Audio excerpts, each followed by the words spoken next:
And the case of Lebanon, while they're trying to put a lot of pressure on Hezbollah and coming with the attack on Qatar, I don't see any sort of positive sign being sent to Lebanon. I think there is, yeah, I think there is a little bit more positive sign. Yes, there's huge pressure from the Americans and from Saudi Arabia, particularly. Again, going back to what you asked me to begin with, acting on behalf of the Americans to help facilitate the disarming of Hezbollah. Of course, the Saudis don't like Hezbollah anyway, but they're acting, therefore, with the Americans. It looks, and it's very tentative at the moment, but it looks like the Lebanese army, and don't forget that much of the Lebanese army, which is a conscript army, necessarily is Shi'i. The army is not a Sunni army, it is very mixed. But the head of the army seems to be drawing back from having a conflict with Hezbollah. And Hezbollah have made it very clear that they will not accept disarmament at any price. And he does not want to see the spilling of Lebanese blood on behalf of external actors. So I think, in a sense, the army is, the Lebanese army I'm talking about, is pulling back from it. And really, even the president, too, is showing signs of not being so enthusiastic for this process. Leaving only Nawaf Salim, the prime minister, who's an ardent supporter, come what may, of disarming Hezbollah. Hezbollah, of course, still have their main weapons. I mean, the heavy missiles, they haven't been removed from them. And they've been reforming themselves and reconstructing as a military force during this time, keeping very quiet, going off the radar screens altogether, not using telephones or walkie-talkies or pagers or anything like that. They have gone absolutely dark in terms of their communications. So the general assumption is that they're therefore in a defensive, rather vulnerable position.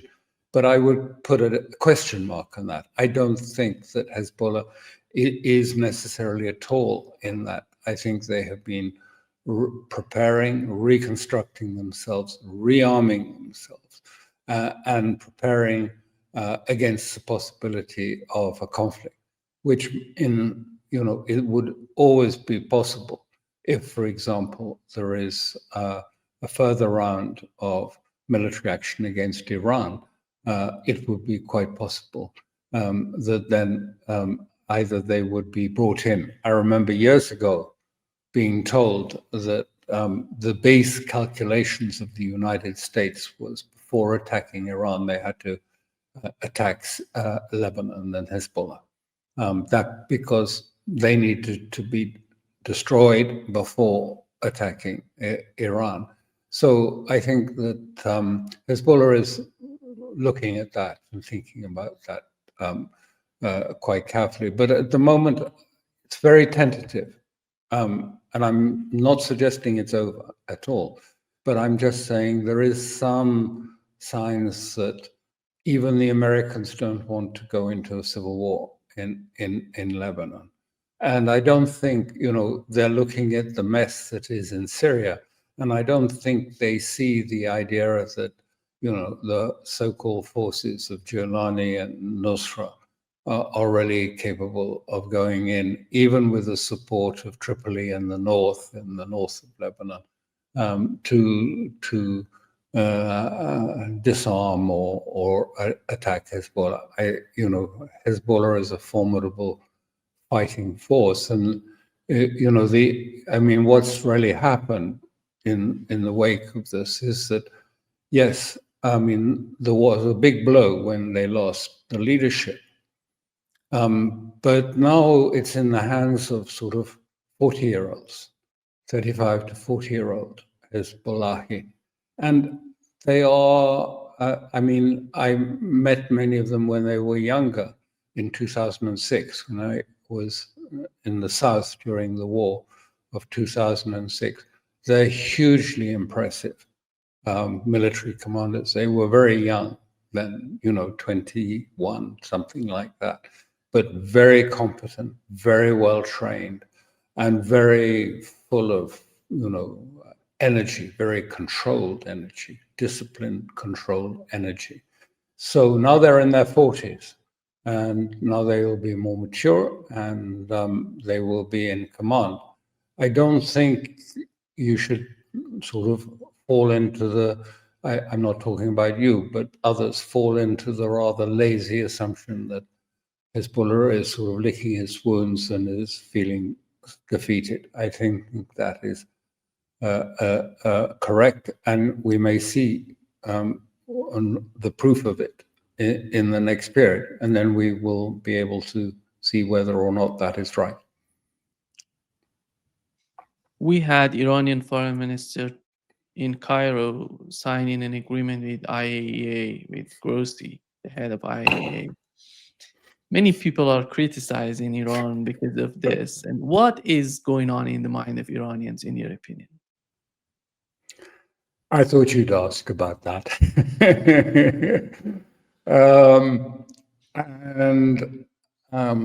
I don't have a very clear answer.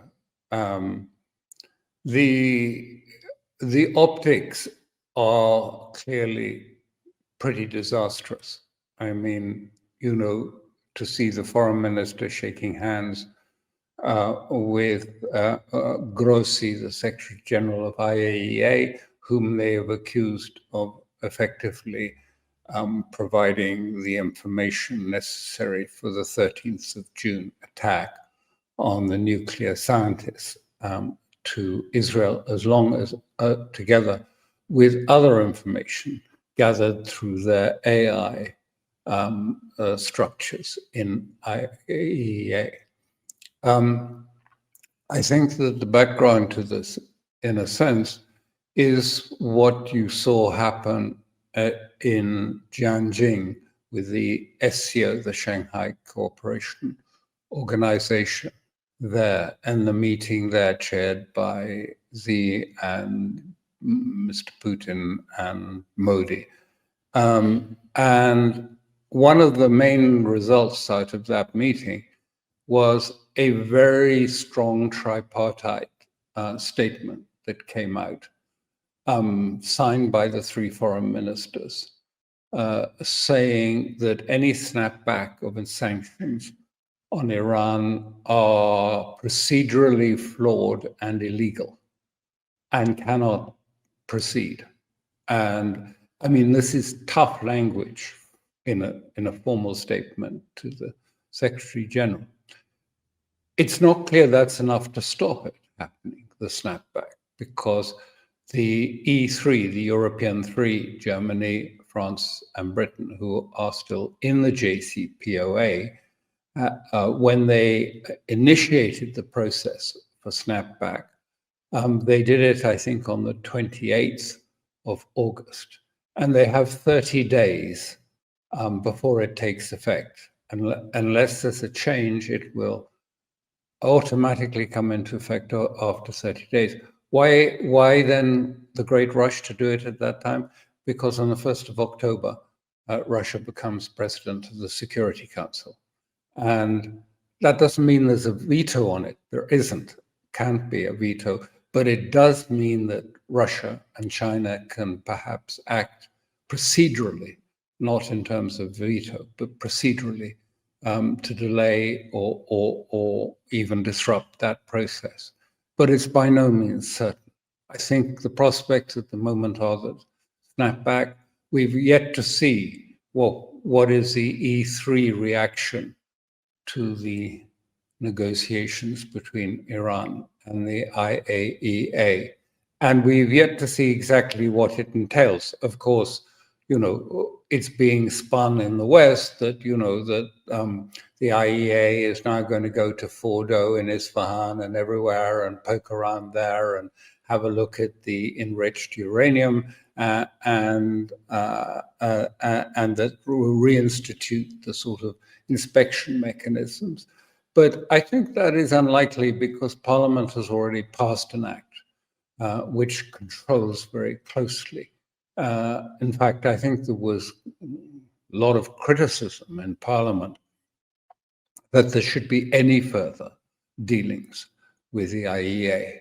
So, in one sense, you can say that what happened, what has happened with the agreement to talk with the IAEA, and indeed then to sign some form of a agreement, which may be very general, may have very little beyond what the Parliament outlined for it. In order to preserve, if you like, the support, the continued support of Russia, China, and the SCO states against action in the Security Council. I think the Russia and China would prefer that the first moves come from the West rather than from Iran, if you like, rather than, say, Iran refusing to negotiate with the IAEA and saying no. Then it looks or would be presented by the West as Iran being on the wrong side of this issue, and that would weaken their efforts to, if you like, change the process. But I have to say, it's unfortunate it's come at the same time that we've seen this attack in Doha on the Hamas leadership, to see the Foreign Minister Arashi sort of sitting and signing with the very people that the Parliament has said we don't want them back in the country again. It seems like sort of to be waving the white flag.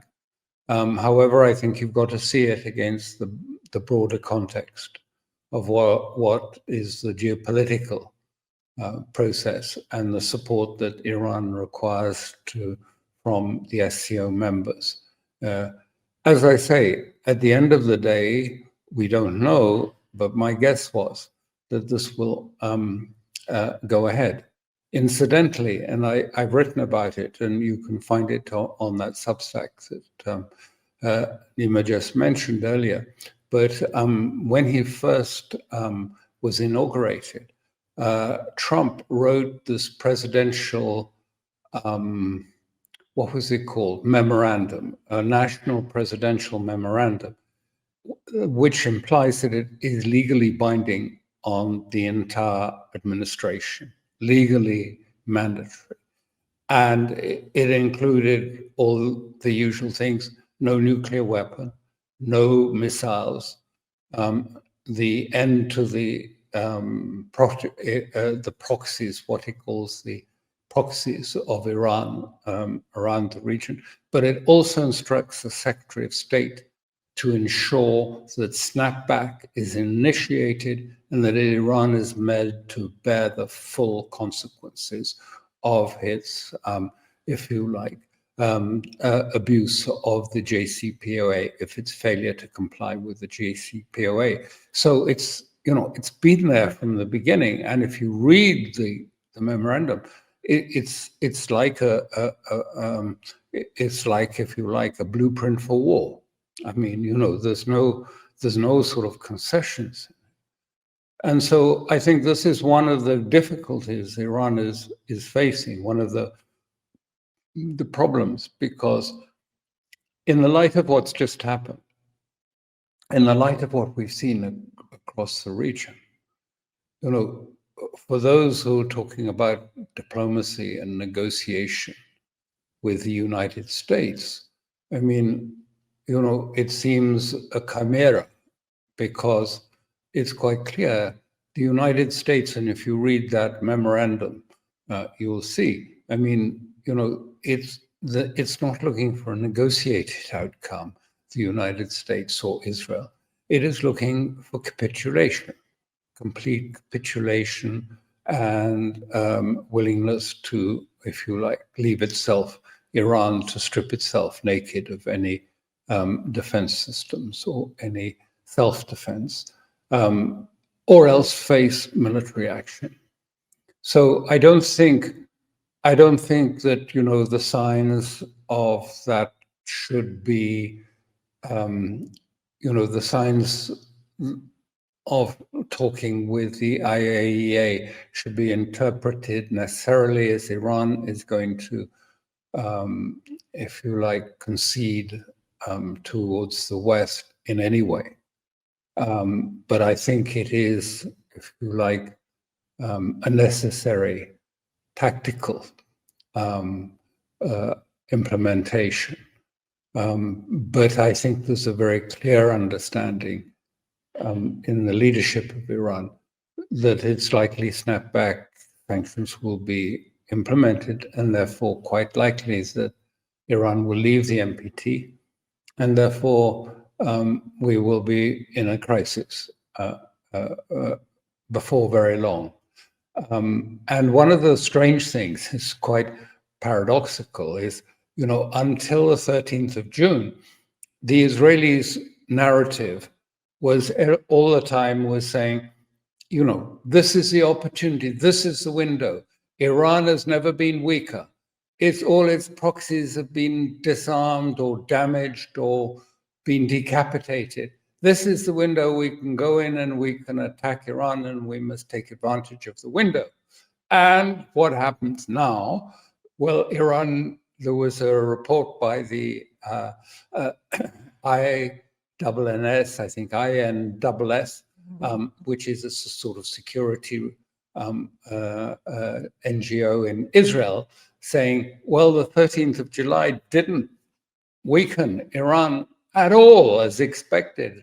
And then it laments very much, saying, well, actually, there wasn't a sign of any discontent with the government.